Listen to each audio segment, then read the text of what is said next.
देवगड आमच्या हृदयात आहे. आमच्या सगळ्यांचं अस्तित्वच की हे देवगडचे लोकप्रतिनिधी आहेत. देवगडचा हा आमदार आहे. देवगडचा हा त्याच्या भागाचा जिल्हा परिषद पंचायत समिती ही आमची ओळख आहे.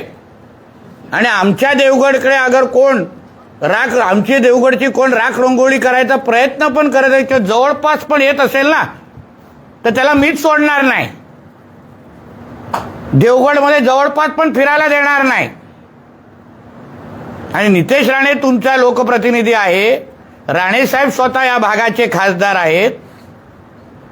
देवेंद्र फडणवीस साहेब ह्या राज्याचे मुख्यमंत्री आहेत.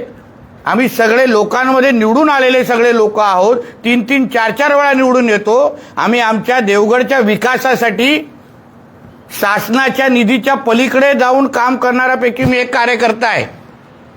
आणि मी माझ्या देवगडवर कोणालाही वाकड्या नजरेने बघायला देईन का?